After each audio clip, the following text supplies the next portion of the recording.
Bien, vamos a poner este tiempo en las manos del Señor. Padre, gracias te damos, Señor, hoy en esta mañana por tu palabra.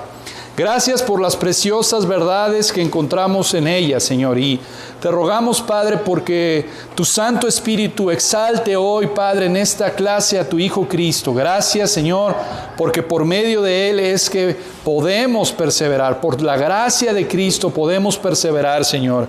Y ayúdanos a apreciar, a amar, a deleitarnos, a nutrirnos con tu palabra, Señor, porque es tu palabra la que precisamente trae vitalidad, alimento, la que trae fuerza, Señor, la que produce cambios en nuestra vida. Y te ruego, Padre, para que tú traigas convicción a nuestro corazón y ayúdanos a desear más y más la leche espiritual. Esa es la oración, Señor. Ayúdanos, provoca en nosotros el apetito, el deseo por tu palabra. Gracias, Señor, porque la palabra viva, que es tu Hijo Cristo Jesús, reina a tu iglesia por medio de la palabra escrita. Y te ruego, Señor, precisamente para que nos ayudes a ver esta realidad en nuestra vida, que nos ayudes a ser sabios y entendidos y saber que la sola Escritura es lo que necesitamos. Solamente a tu Hijo Cristo. Ayúdanos a apreciarlo y entenderlo, Padre. Ten misericordia, ten compasión de esta congregación. Danos de tu gracia, Señor. Danos de tu gracia hoy en esta tarde. Te ruego, Padre, para que quites cualquier distracción, que podamos estar unidos, que podamos, Señor, esforzarnos en poder poner atención, Señor. No vienen a escucharme a mí, vienen a escucharte a ti, Señor, porque tu Santo Espíritu es el Maestro. Ayúdanos a esforzarnos en esta prédica, Señor. Gracias en Cristo Jesús. Amén. Hechos 2, 42. Vamos a estudiar hoy solamente la primera parte de este versículo.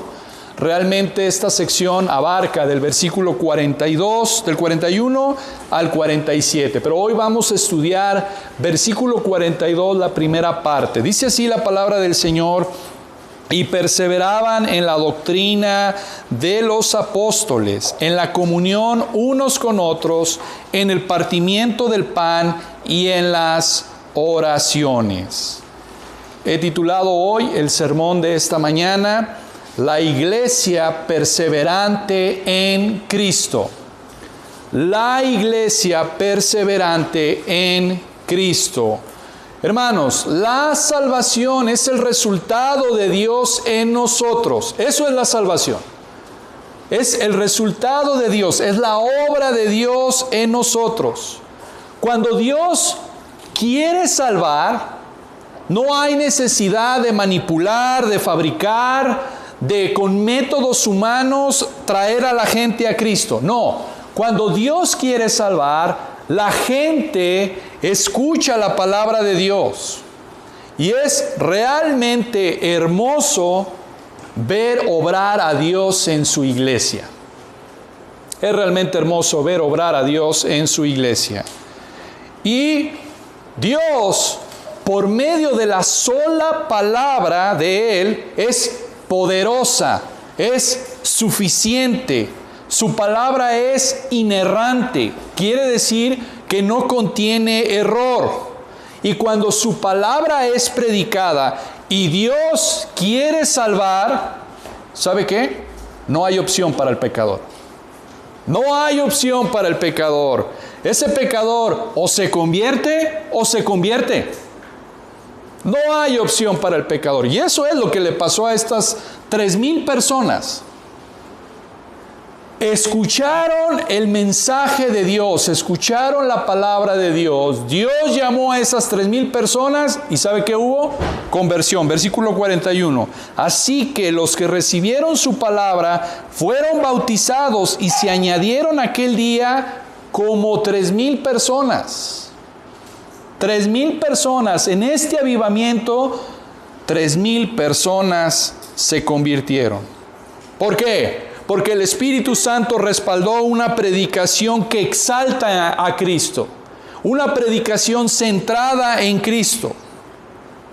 una predicación de la supremacía de Cristo, una predicación de la preeminencia de Cristo, de la primacía de Cristo. Dios humillando el orgullo humano a través de un sermón argumentativo y expositivo.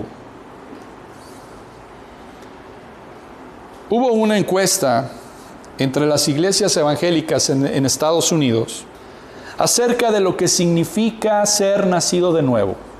Alguien por ahí fue y empezó a entrevistar en varias iglesias lo que significa ser nacido de nuevo. Y lo que me llama la atención es el resultado de esa encuesta. ¿Por qué? Porque unos identifican que ser nacido de nuevo es que van a ir al cielo por medio de sus obras.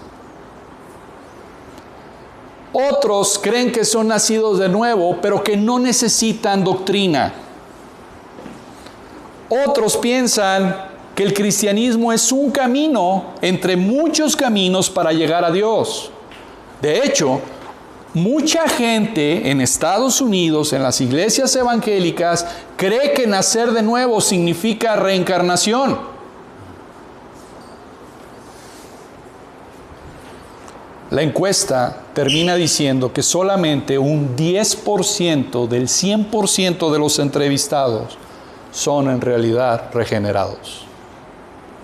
Ahora, viene una pregunta. ¿Y si esa encuesta hubiera venido a nuestra iglesia, cuál hubiera sido nuestra respuesta? ¿Qué respuesta daríamos de lo que significa ser nacido de nuevo? Y esto lo comento, hermanos, porque precisamente también un miembro de una iglesia evangélica le comenta a su pastor: pastor, hace 30 años en una cruzada evangélica me hicieron la invitación de pasar al frente y hacer la oración del pecador, de aceptar a Cristo, de recibir a Cristo. Y cuando el predicador hizo este llamado, yo pasé al frente y hice la oración del pecador aceptando a Cristo. Escuche bien, pero nunca hubo un cambio en mi vida. Nunca hubo un cambio en mi vida, dijo este hombre. Yo pasé y acepté al Señor. Me hicieron la invitación y pasé y acepté al Señor. Y viví lejos del Señor durante 30 años. Hasta que en verdad el Señor me salvó.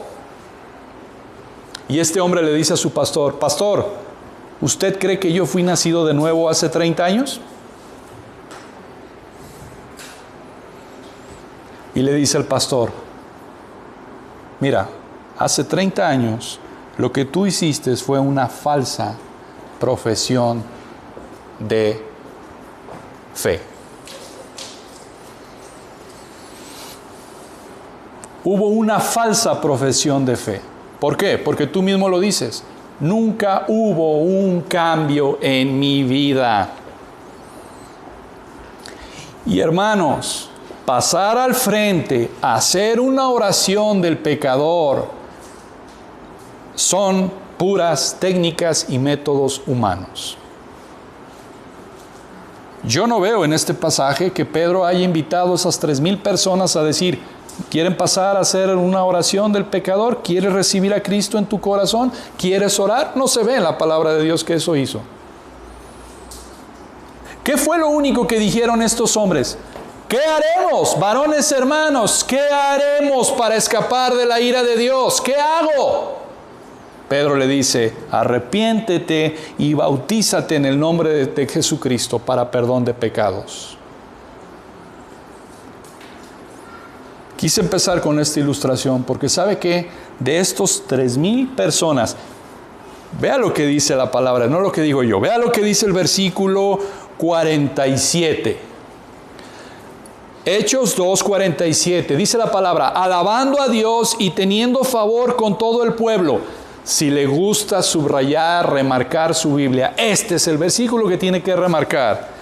Esta es en la última parte del versículo. Y el Señor añadía cada día a la iglesia los que habían de ser salvos. El Señor añadía. No fue una conversión de estas 3,000 personas por algún método, alguna técnica de Pedro. El Señor es el que añadía. El Señor es el que añade. Cada una de estas 3,000 personas que fueron convertidos, fueron regenerados, fueron lavados, fueron convertidos. ¿Por medio de quién? Por medio del Espíritu Santo. No fueron falsas conversiones, sino genuinos, reales. Y tal vez viene la pregunta a nuestra mente, ¿y cómo lo sabes que fueron genuinos? ¿Cómo sabes que fueron genuinos? ¿Cómo sabes que no pasó el mismo ejemplo que tú has dado ahorita de este señor que hace 30 años hizo una profesión de fe, pero que durante 30 años no sirvió al Señor, sino que se alejó, hasta que el Señor, después de esos 30 años, lo convirtió? Bueno, esto es, hermanos, aquí está la clave. 42. Y perseveraban. Perseveraban. ¿En qué? En la doctrina de los apóstoles. Hoy solamente vamos a ver esta parte de este versículo. Perseveraban en la doctrina de los apóstoles. Así es que mi idea central que quiero transmitir en este sermón es perseverar en Cristo. Esa es la idea que quiero transmitir. Perseverar en Cristo. Y para eso, la estructura de este sermón, vamos a ver dos cosas. Número 1, ¿qué significa perseverar? Y número 2, doctrina cristocéntrica. Esa es la estructura del sermón. Número 1, ¿qué significa perseverar? Y número 2, doctrina cristocéntrica. Bien. Número 1, ¿qué significa perseverar? Ahorita vamos a definir lo que significa la palabra perseverar. Pero yo quiero que vea, hermanos, cómo desde el capítulo 2, creo que 6 o 7 predicaciones, no más, 8 o 9 predicaciones, desde que empezamos a estudiar Hechos capítulo 2, el primer sermón del capítulo 2 lo titulé La estrategia del Espíritu Santo. Y hermanos, esto aquí viene y continúa y se sigue viendo la estrategia del Espíritu Santo. Y parte de la estrategia del Espíritu Santo para su iglesia es que su iglesia esté perseverando. Que su iglesia estemos perseverando. La iglesia predica, Dios añade. ¿Se acuerdan? La primera actividad de la iglesia, ¿cuál es? Predicar. La primera actividad que la iglesia tiene es predicar. Cuando la iglesia predica, Dios añade. La iglesia no añade, la iglesia predica. La iglesia predica, Dios añade. Y eso es parte de la estrategia del Espíritu Santo. Por eso es que es importante, es de vital importancia que ¿qué? Perseverar en la doctrina. Perseverar, del griego proskatereo, significa un firme compromiso, con un curso de acción.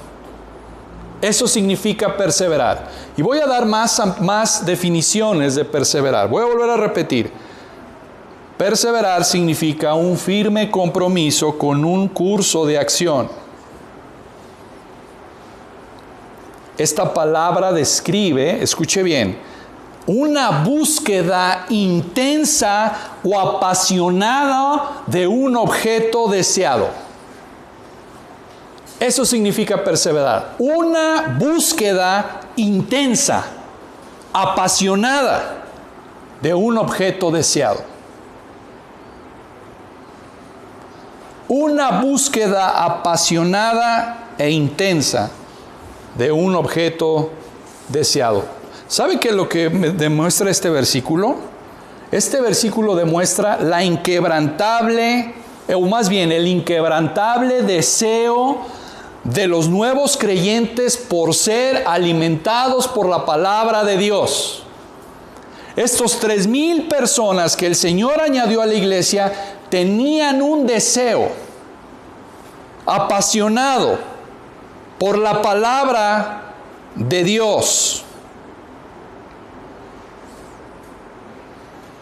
El intenso deseo por la palabra de Dios. Esta era la vitalidad del cristianismo primitivo. Eran diligentes y constantes a la enseñanza de los apóstoles.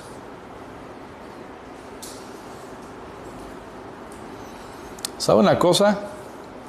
Cuando estaba estudiando este versículo me hizo pensar cuando un bebé nace. Cuando un bebé nace, lo limpian, lo bañan o lo limpian, inmediatamente se lo pegan a la mamá para que ¿qué? Para que coma. Este es el ejemplo que veo. Después de que estos 3,000 personas nacieron de nuevo, tan pronto como se sintieron vivos espiritualmente, anhelaron la leche espiritual de la palabra de Dios. Esta es una evidencia de alguien que ha nacido de nuevo.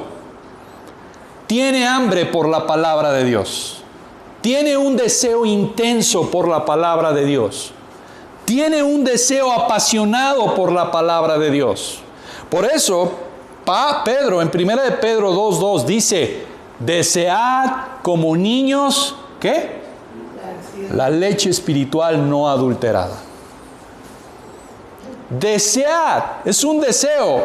Nadie le tiene que decir a un niño cuando nace, hey, órale a comer. ¿Cómo sabe el niño después de haber nacido? Lo que tiene que hacer es comer. Es un deseo. Es un deseo que puso Dios ahí en cada bebé que nace. Es ir y pegarse a su mamá y comer. Es exactamente lo que estos 3,000 personas hicieron en el día de Pentecostés. Se sintieron vivos espiritualmente y tenían un deseo intenso por la palabra de Dios. Todo creyente, todo aquel que se dice que es cristiano, todo aquel que profesa ser cristiano, pero que no se interesa en el conocimiento de la palabra de Dios, tiene motivo suficiente para dudar si en verdad ha nacido de nuevo.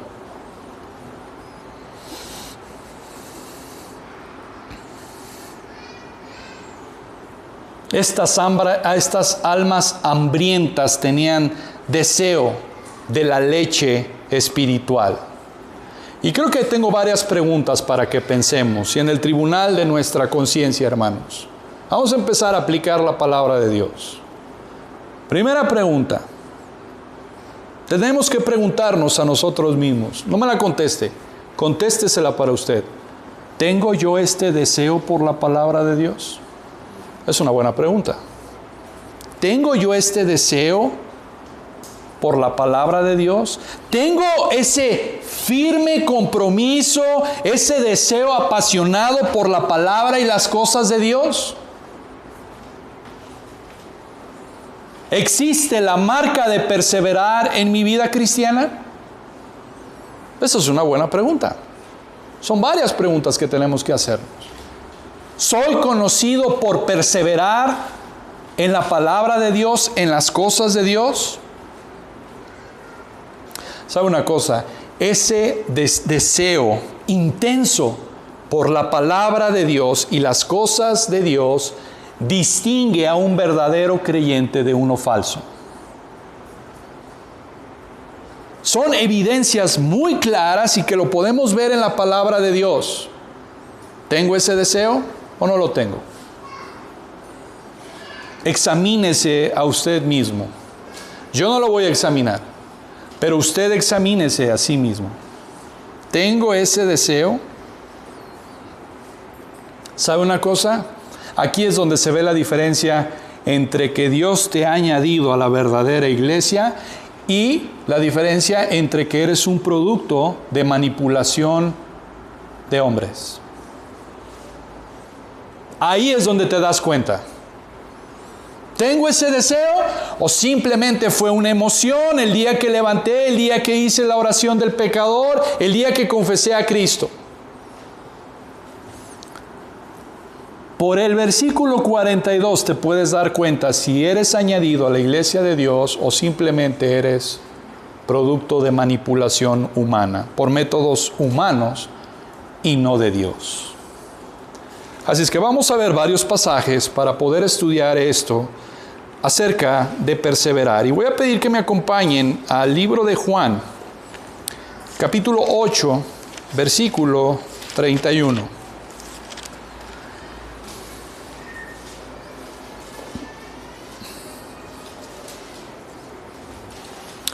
Voy a empezar con el versículo 30 para empezar a entender el contexto. Versículo 30 dice, hablando él estas cosas, muchos creyeron en él. ¡Wow! Aquí está. Muchos creyeron en él. Cuando hablaba Jesús, muchos creían en él. Sí, también en Juan 6, mucha gente seguía a Jesús. Y después de que Jesús los confronta con duras palabras, la iglesia se le fue a Jesús. Y por eso es que en el versículo 31 Jesús dice lo que dice. Dijo entonces Jesús a los judíos que habían creído en él. Ok, tú has creído en mí. Dice, si vosotros permaneciereis en mi palabra, seréis verdaderamente mis discípulos. Y aquí hay varias preguntas. Entonces, ¿la salvación es por perseverar? Creo que es una pregunta que viene a nuestra mente. ¿La salvación entonces es por perseverar? No. Perseverar es una evidencia de que tienes salvación. Como también se puede leer, si no perseveras, es la falta de salvación en tu vida. Entonces, perseverar en este capítulo significa, en este versículo, lealtad de largo alcance. Eso significa perseverar. Lealtad de largo alcance. Eso es lo que implica la verdadera confianza en Cristo. Lealtad de largo alcance. Perseverar no es un sentimiento bonito. Perseverar no es una emoción. Perseverar no es más que conocimiento. Perseverar implica valentía, dispuesto a pagar el costo. Lealtad de largo alcance, no de corto alcance, no de algo momentáneo, no de algo emocional, de largo alcance. Eso significa perseverar.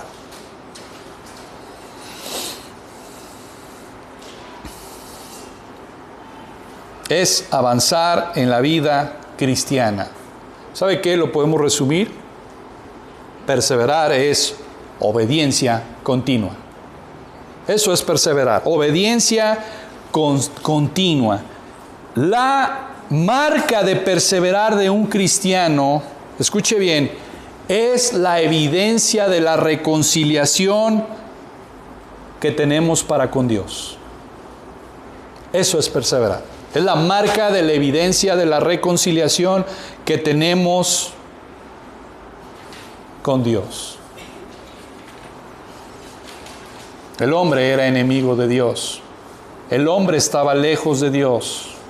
El hombre estaba alejado de Dios. El hombre estaba muerto en sus delitos y pecados. Pero por la fe en Cristo, por la obra de Cristo, ese hombre ahora es declarado hijo de Dios.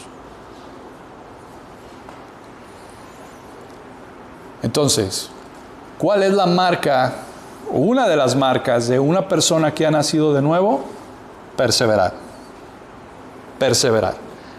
Esa es una de las marcas. Las otras son el fruto del Espíritu Santo, pero esta es la marca de una persona que ha nacido de nuevo, que persevera. Vamos a ver más adelante lo que no significa perseverar y vamos a dar varios ejemplos en la Biblia de cómo hay gente que se dice cristiana pero que no persevera. Pero la perseverancia es la evidencia de un nacido de nuevo. Otra vez, no persevera para alcanzar vida eterna. Más bien, porque tiene la vida eterna es porque persevera. Escuche bien. Todo lo que Dios hace tiene el fruto de perseverancia. Todo lo que Dios hace permanece. Todo lo que Dios hace persevera. En otras palabras, el hacer confirma el ser. La diferencia entre el ser y el hacer. El hacer confirma el ser. Tus obras evidencian quién eres. No haces obras para ser, más bien, porque eres, haces.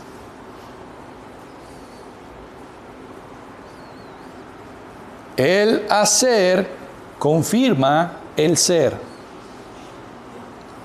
Vamos a otro pasaje. Colosenses,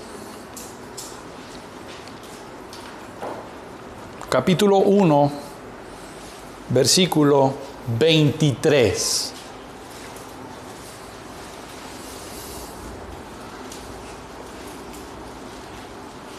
Colosenses capítulo 1, versículo 23. Dice la palabra: si en verdad permanecéis fundados y firmes en la fe y sin moveros de la esperanza del Evangelio que habéis oído, el cual se predica en toda la creación que está debajo del cielo, del cual yo, Pablo, fui hecho ministro. Si en verdad permanecéis fundados y firme, ¿en qué?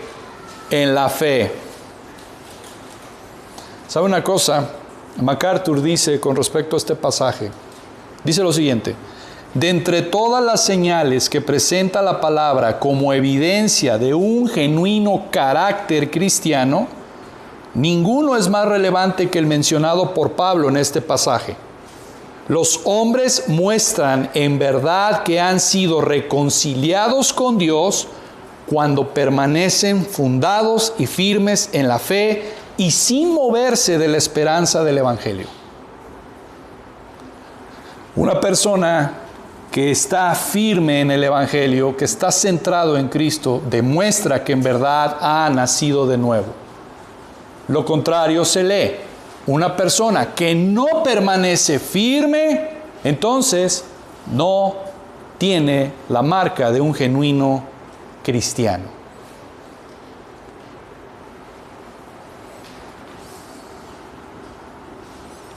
Perseverar es un don de Dios, hermanos.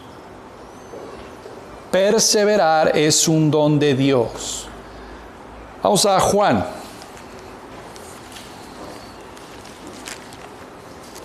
Juan capítulo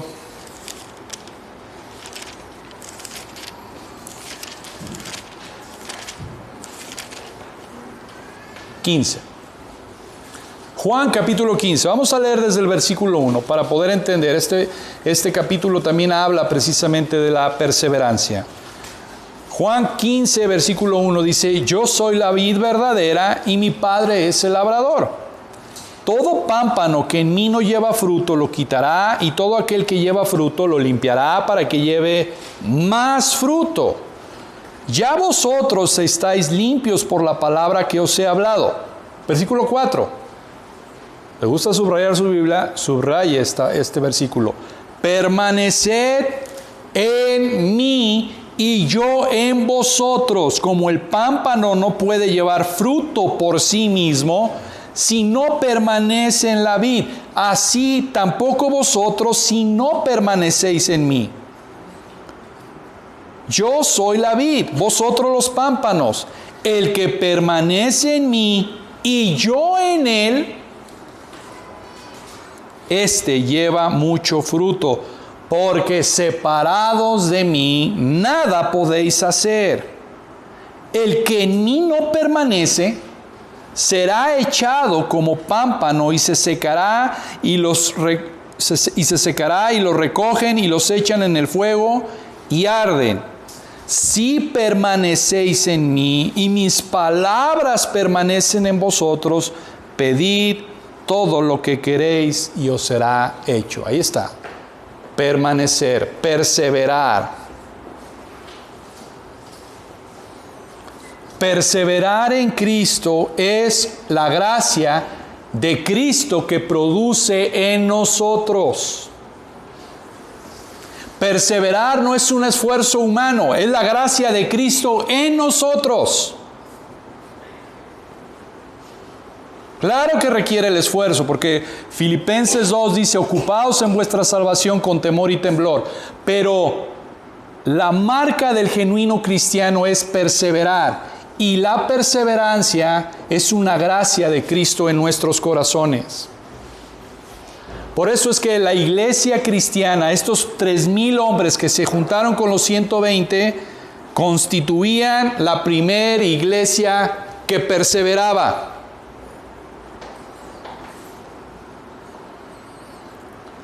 Dios, el Espíritu Santo, los impulsaba a perseverar. Esta es la gracia de nuestro Señor Jesucristo que produce en los hombres. Él produce el don de la perseverancia en nosotros. Y todos estos se ocupaban asiduamente, fielmente, en todas las actividades de la iglesia. Hermanos, necesitamos la gracia de Cristo. Necesitamos la gracia de Cristo. No podemos hacer nada sin la gracia del Señor Jesucristo. Para perseverar necesitamos la gracia de Cristo en nuestra vida. Por eso dije al principio, es realmente hermoso ver obrar a Dios en su iglesia. La iglesia predica, Dios añade a su iglesia. La iglesia predica, Dios añade. Y estos, cuando se añadían, perseveraban, anhelaban, tenían ese deseo intenso de largo alcance. Es la marca de que hemos sido reconciliados.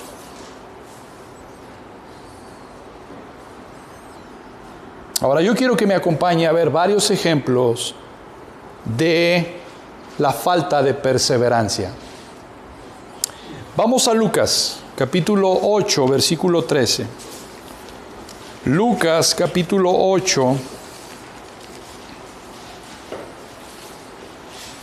versículo 13. En el contexto está hablando de la parábola del sembrador.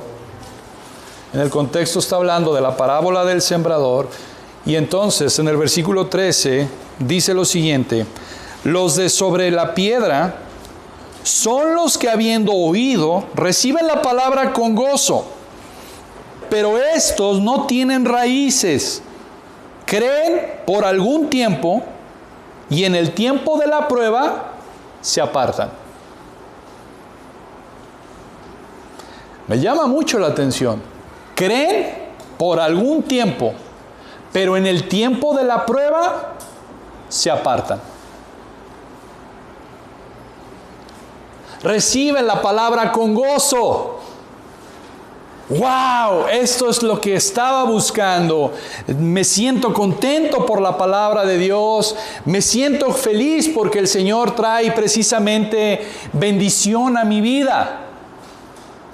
Y lo que está diciendo en este versículo es de los que creen, que creen. Creen que creen. Pero cuando viene el tiempo de prueba, ¿qué es lo que dice la otra parte del versículo? Se apartan, se enfrían, se vuelven apáticos. No, es que yo pensé que el Señor. Se desilusionan, no tienen perseverancia de largo alcance. Mientras las cosas van bien, ahí están con el Señor. Pero cuando las cosas se empiezan a poner difíciles, me aparto. ¿Cuántas personas, hermanos, no conocemos en esta misma situación? ¿Perseveraron? No perseveraron. ¿Por qué? Ahí mismo dice la palabra, porque no tienen raíces. Porque nunca hubo una raíz profunda que sostuviera y que hubiera fruto. Por eso digo, hermanos, que la perseverancia es la evidencia de que en verdad has nacido de nuevo. Porque la falta de perseverancia demuestra que no eres creyente. Primera de Juan, capítulo 2, versículo 19. Primera de Juan, capítulo 2, versículo 19. Salieron de nosotros, pero no eran de nosotros, porque si hubiesen sido de nosotros, habrían permanecido con nosotros. Pero salieron para que se manifestase que no todos son de nosotros. Tremendo pasaje. ¿Por qué salieron? Porque no eran de nosotros. ¿Y para qué salen?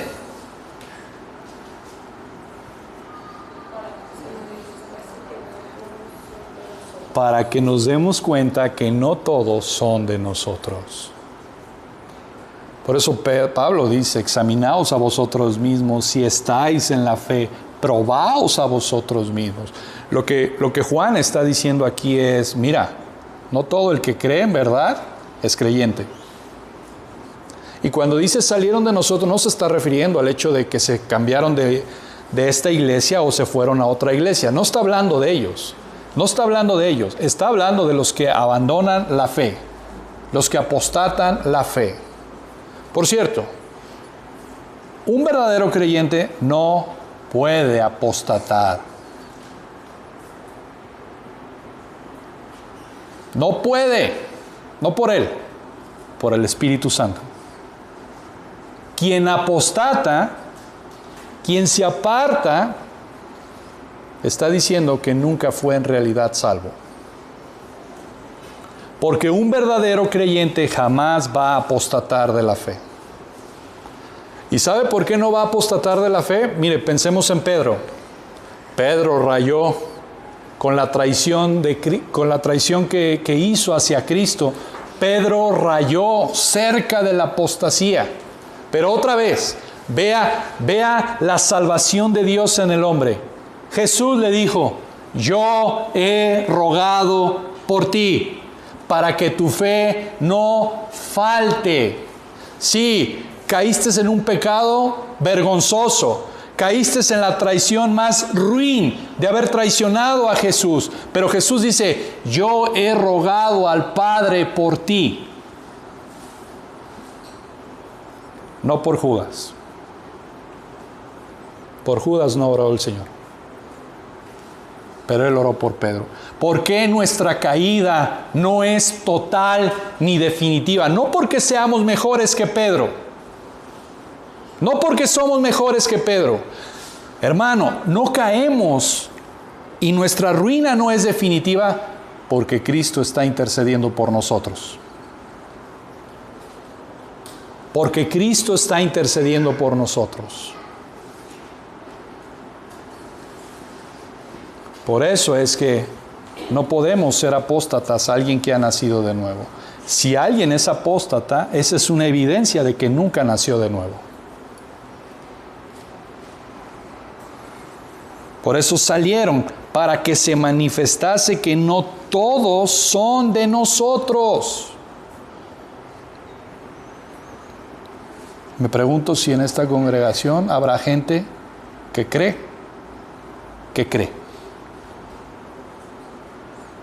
¿Sabe cómo lo vamos a ver? Si permanece. Si no permanece, es una persona que cree que creyó. Por eso es que es importante lo que dice ahí en Hechos 2:42. Y perseveraban estos 3,000 hombres. Y perseveraban. Y eran fieles. Y eran asiduos. Y perseveraban. ¿Y saben qué? Perseveraron hasta el final. Hermano, la semana antepasada decíamos que Pedro les dice, arrepiéntete y bautízate en el nombre del Señor Jesucristo. ¿Se acuerdan que decíamos que el bautismo era una renuncia al judaísmo y era identificarme con Cristo? Muchas de estas personas, hermanos, sus familias le dieron la espalda. Muchas de estas personas fueron muertos por ser precisamente cristianos. Muchas de estas personas perdieron empleos. Muchas de estas personas, hermanos, precisamente a la hora de la prueba, demostraron que seguían perseverando. No fue fácil el haberse convertido. Pedro le dice, rompe limpiamente con el judaísmo e identifícate con Cristo. ¿Sabe qué significaba eso? Si a Cristo lo mataron, ¿qué iban a hacer con sus seguidores? Lo mismo. Los despreciaban. ¿Cuántas personas, hermanos, he escuchado, sobre todo de judíos, que dicen, me convertí al cristianismo y mis padres me dijeron, hasta aquí viviste. Para mí ya estás muerto.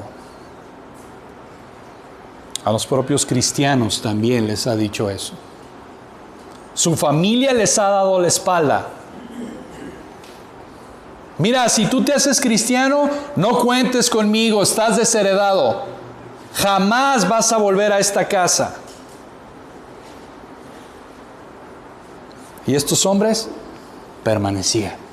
¿Por qué? Por la gracia de Cristo en sus corazones. Esa es la evidencia. Esa es la evidencia. La marca de un genuino cristiano es perseverar en las cosas de Dios. No de vez en cuando. Juan, vamos al libro de Juan, capítulo 6, versículo 66.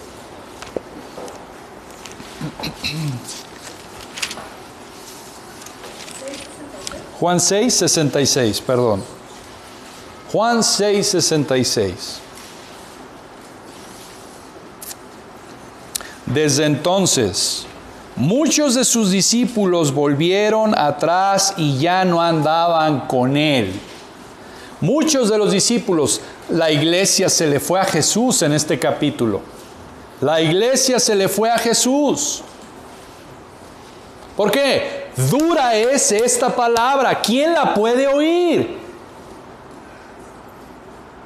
Muchos de sus discípulos volvieron atrás y ya no andaban con él.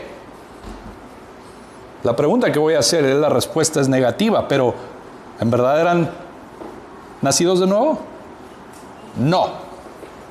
La respuesta es no. No eran nacidos de nuevo. ¿Por qué? Porque volvieron atrás. El nacido de nuevo no vuelve atrás. El nacido de nuevo permanece, avanza, sigue siendo conformado cada vez más y más a la imagen de Cristo. No retrocede. No es un día sí, un día no. Peca, pero su caída no es definitiva. Se arrepiente y sigue hacia adelante en su vida cristiana. Un cristiano no es alguien que no peca. Un cristiano es alguien que peca, pero cuando peca se arrepiente, siente dolor por su pecado, se aparta de él y sigue creciendo, conformándose más y más a la imagen de Cristo. Pregunta, ¿eso es evidencia en tu vida? ¿Esa es la evidencia en tu vida? ¿Esa es la marca que tienes en tu vida? Por eso, hermanos, si la primera actividad de la iglesia es predicar, entonces la primera necesidad de la iglesia es estudiar y permanecer en la palabra de Dios. Lo voy a volver a repetir. Si la primera actividad de la iglesia es predicar la palabra, entonces la primera necesidad de la iglesia es estudiar y permanecer en la palabra de Dios. Actividad, responsabilidad, necesidad. Y esto me lleva al punto número 2, doctrina cristocéntrica. Doctrina cristocéntrica. Ahí vamos a regresar a Hechos, capítulo 2. Y perseveraban. ¿Y perseveraban en qué? en la doctrina de los apóstoles. ¿Qué significa esto? ¿Qué significa esto? ¿Qué significa la doctrina de los apóstoles? Bueno, la voy a definir, pero antes quiero decir lo que dice John Stott con respecto a este pasaje. El Espíritu Santo abrió ese día en Jerusalén una escuela donde los maestros eran los apóstoles y había 3,000 alumnos en el kinder. 3,000 alumnos había en el kinder que abrió el Espíritu Santo en Jerusalén. Abrió un kinder el Espíritu Santo. Y ahí estaban 3,000 alumnos y los maestros eran los apóstoles. La primera iglesia, la iglesia primitiva, hermanos, experimentaba una vitalidad espiritual impresionante y no debido a estrategias humanas, sino en el poder de Dios. Bien. En la doctrina de los apóstoles. Los apóstoles, como ya lo vimos en el capítulo 1, en los últimos versículos, los apóstoles se dedicaban a la enseñanza. ¿Cuál era la chamba de los apóstoles? Enseñar la palabra, predicar la palabra, estudiar la palabra. ¿Por qué? Porque ellos vieron que Jesús hizo lo mismo. Esa actividad fue moldeada por el Señor Jesús y fue asignada a la iglesia. Mateo 28. Id a todas las naciones, id y haced discípulos a todas las naciones. Ellos habían observado que Jesús predicaba. Y ellos entendieron la importancia que Jesús le dio a la predicación. Por eso es que también ellos predicaban. Por eso, hermanos, la predicación bíblica, la enseñanza de la doctrina, debe de ocupar el lugar primordial en la iglesia hoy en día. La predicación de la palabra, la enseñanza de la palabra debe de ocupar el lugar primordial de la iglesia hoy en día. Me vino el ejemplo de R.C. Sproul, que comentaba lo siguiente. Dice, en los años 60 hubo un movimiento muy creciente en la iglesia con respecto a la llenura del Espíritu Santo. Y ahí estaban pentecostales, católicos, luteranos, todos estaban, porque hubo ese avivamiento, por decirlo así de una manera. Y ahí estaban todos. Y decía este pastor, R.C. Sproul, decía esto: ¿cómo es posible que pudieran convivir católicos con luteranos, con protestantes, con bautistas? ¿Cómo es posible que pudieran convivir todos ellos? Y él decía, ¿sabe por qué? Porque la doctrina de cada quien la habían dejado en el estacionamiento.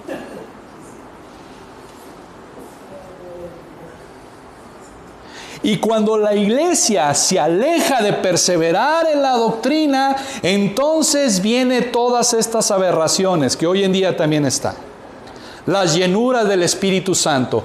Ellos preferían tener emoción más que estudiar la palabra, más que doctrina.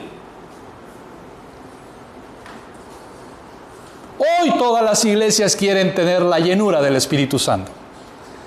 Quieren sentirse emocionadas, sentir algo extasiado.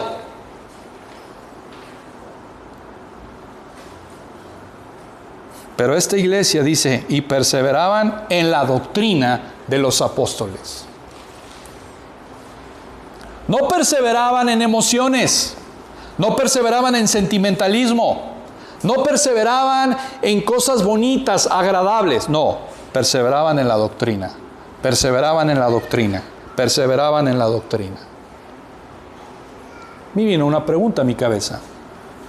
¿Qué contenía la doctrina de los apóstoles? ¿Qué significa la doctrina de los apóstoles? Bueno, hay tres cosas, al menos tres cosas. Ya lo había definido hace 4 o 5 predicaciones, pero hoy lo voy a resumir en 3. La doctrina de los apóstoles, número uno, está basada en el Antiguo Testamento. Acuérdense que en ese entonces no estaba el Nuevo Testamento todavía terminado. No había unas cartas que circulaban por la iglesia. Vinieron años después. Entonces, número uno, la doctrina de los apóstoles estaba basada en las Escrituras. ¿En qué? En el Antiguo Testamento. Número dos, enfocado en Cristo. Enfocado en Cristo. Y número tres, centrado en instrucción doctrinal. Estas tres cosas conforman lo que es la doctrina de los apóstoles. Está basado en el Antiguo Testamento, enfocado en Cristo y centrado en la instrucción doctrinal.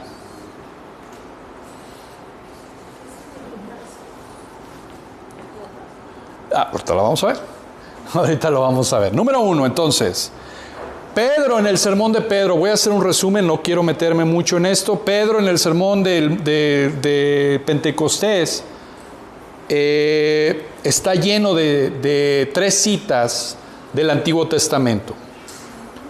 Salmo 118, versículo 22,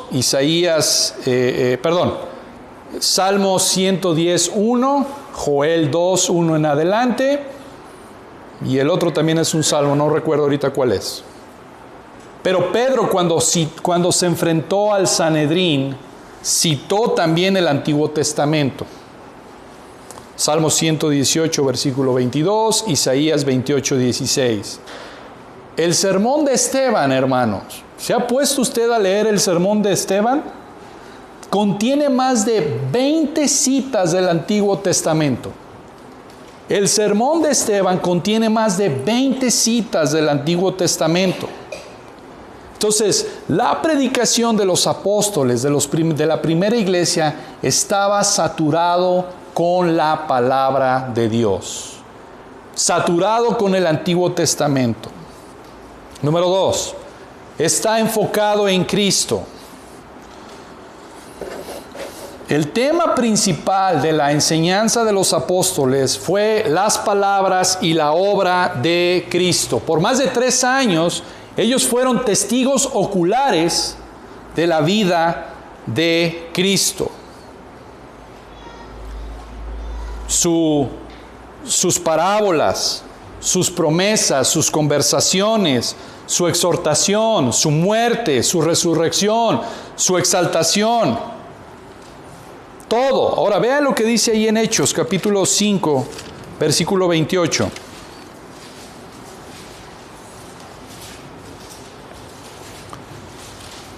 Hechos 5, 28, diciendo: no os mandamos estrictamente que no enseñaseis en ese nombre, y ahora habéis llenado a Jerusalén de vuestra doctrina y queréis echar sobre nosotros la sangre de ese nombre. Vea, vuestra doctrina.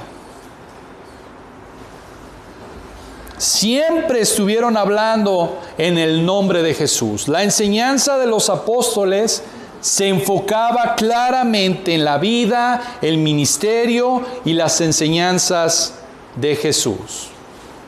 Y número 3, centrado en instrucción doctrinal, significa precisamente que el contenido de su predicación es las enseñanzas de los apóstoles.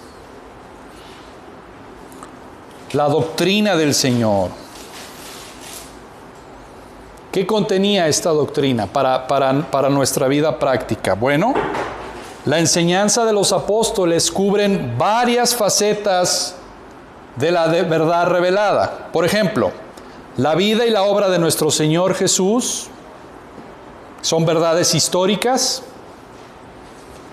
Tenemos, por ejemplo, también verdades éticas, que son aplicaciones prácticas.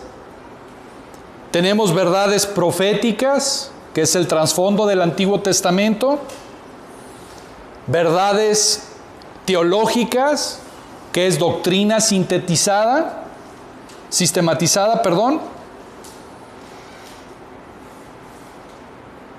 Todo esto tiene que ver con la didaqué, con la enseñanza práctica de los apóstoles.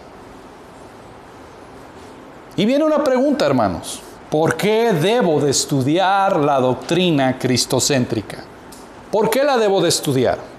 Bueno, como alguien dijo, hermanos, la doctrina no solamente informa la mente, sino que también enciende el corazón y reforma el comportamiento.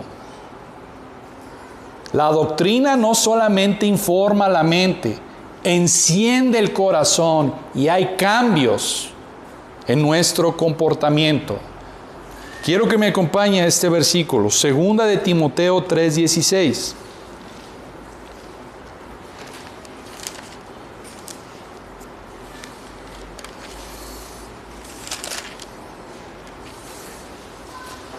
Toda la Escritura es inspirada por Dios. Toda la doctrina que está en la Biblia es inspirada por Dios y es útil para enseñar, para redarguir, para corregir, para instruir en justicia. La palabra de Dios es el instrumento que utiliza precisamente para transformar nuestra vida. La palabra de Dios es la que nos da salud. Nos hace precisamente crecer en la piedad. Nos nutre, nos edifica, nos enriquece nuestra vida espiritual. Eso es lo que hace la palabra de Dios. Por eso esos 3,000 personas eran deseosos de la palabra de Dios. Tenían hambre de la palabra de Dios. Por eso es que la palabra viva, que es Jesucristo, gobierna a su iglesia por la palabra escrita. Acompáñenme a Efesios capítulo 4, versículo 13. ¿Por qué tenemos que estudiar doctrina? Efesios 4:13 nos lo dice. Hasta que todos lleguemos a la unidad de la fe y del conocimiento del Hijo de Dios, a un varón perfecto a la medida de la estatura de la plenitud de Cristo. Por eso es que tenemos que estudiar la palabra de Dios. Solo el esposo que tiene un profundo conocimiento de los caminos y las obras de Dios va a poder amar a su esposa como Cristo amó a la iglesia. Eso es lo que dice Efesios 5:25. Maridos, amad a vuestras mujeres, así como Cristo amó a la iglesia y se entregó a sí mismo por ella. ¿Cómo lo sabemos? Por la palabra de Dios. Solamente un marido que lee la palabra de Dios va a saber cómo tratar a su esposa. ¿Cómo va? Escuche esto, ¿cómo puede amar como Cristo si no sabe cómo Cristo amó?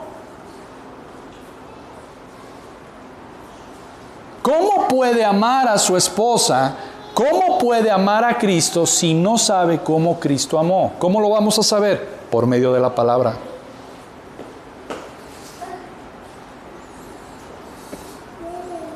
Solamente el padre que conoce las Escrituras sabe cómo criar a sus hijos en disciplina y en amor del Señor.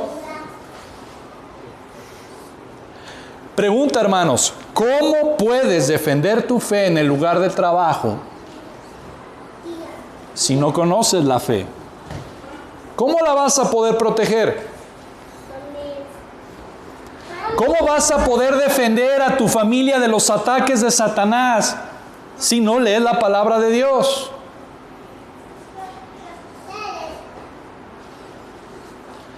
¿Cómo puedes evangelizar a otros si no conoces el Evangelio?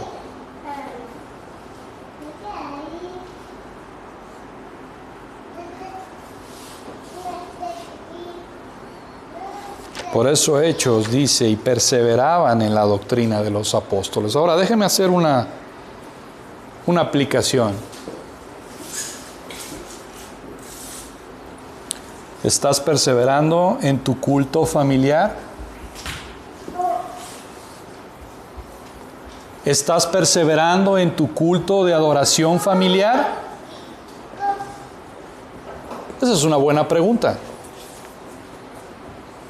allí es donde debe de estar el centro teológico de nuestra iglesia, en nuestros cultos familiares, en nuestro culto de adoración familiar.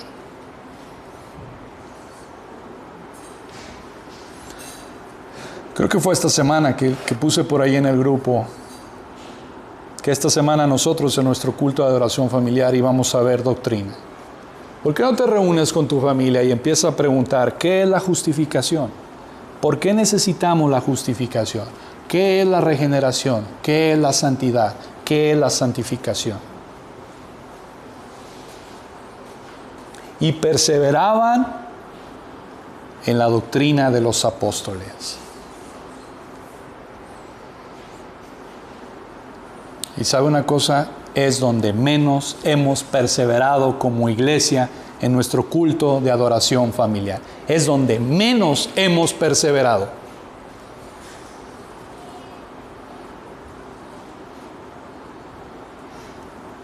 La perseverancia es la marca de un genuino cristiano. ¿Qué vas a hacer?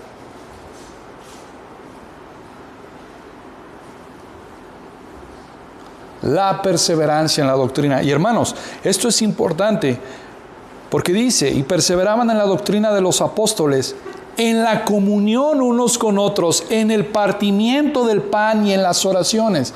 Si el Señor lo permite, de este domingo que viene al otro lo vamos a ver.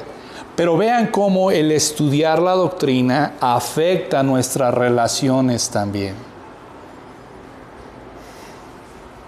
Porque permanecían en la doctrina de los apóstoles, también tenían comunión unos con otros. Pero hermanos, nuestro culto de adoración familiar es el que más hemos descuidado y es el que no permanecemos. Y yo los animo, hermanos, a que en verdad podamos estar permaneciendo en nuestro culto de adoración familiar diario. 5 minutos, no, mínimo 5 minutos. De ahí si usted se quiere extender 1 hora, pues está bien, o 2 o las que quiera, pero cuando menos 5 minutos, que se reúna la familia, que lean un pasaje, que expliquen el pasaje, que puedan hacer preguntas en el pasaje, que puedan orar. ¿Sabe una cosa? Porque permanecemos en nuestro culto de adoración familiar, nos importan nuestros hijos. Y si no permanecemos en nuestro culto de adoración familiar, les demostramos a nuestros hijos que no nos importa.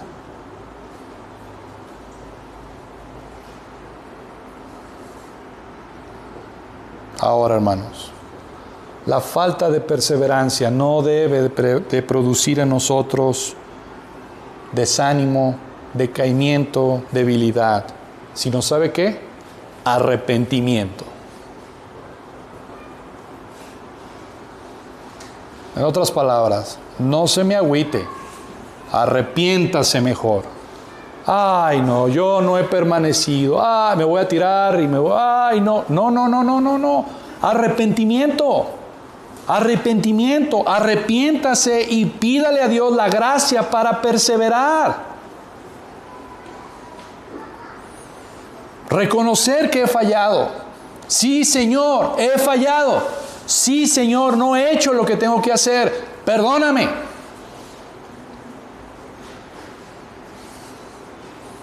Dame de tu gracia para poder establecer disciplina en mi vida. ¿Sabe que muchas veces eso es el problema de nosotros en nuestra vida? La falta de disciplina, la falta de ejercitarnos, somos muy inconstantes. ¿Por qué? Porque no tenemos disciplina en nuestra vida.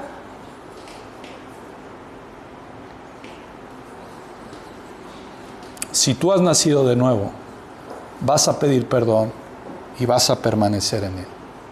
Si no has nacido de nuevo, no vas a permanecer. Es sencillo. Si tú has nacido de nuevo, vas a permanecer, vas a sentir esa pasión por permanecer en la palabra de Dios y lo vas a transmitir también a tus hijos. ¿Qué vas a hacer? Esa es la pregunta. ¿qué vas a hacer? ¿Te vas a poner a cuentas con el Señor? ¿Vas a en verdad establecer la lucha? ¿Va a haber arrepentimiento en tu vida? Pedro dice, desead como un niño recién nacido la leche espiritual no adulterada. Señor, dame ese deseo. Y ahí estoy, y abro la palabra, y no tengo ganas, pero Señor, dame ese deseo, produce en mí ese deseo, produce en mí esa hambre de permanecer en la doctrina, de conocer la doctrina. ¿Para qué? Para que mi vida sea conformada más y más, por medio de tu gracia, a Cristo. ¿Qué vas a hacer? Vamos a orar. Padre, gracias te damos, Señor, hoy en esta tarde, porque tu palabra nos exhorta, tu palabra, Señor, nos conmueve. Ayúdanos a hacer, danos un corazón como Josías, tierno a tu palabra. Danos un corazón como Josías, tierno a tu palabra. Danos hambre. Así como muchas veces comemos con desesperación y ansiedad, así ayúdanos a devorar tu palabra, Señor. Comer tu palabra. Derrama esta gracia, Señor, en tu iglesia.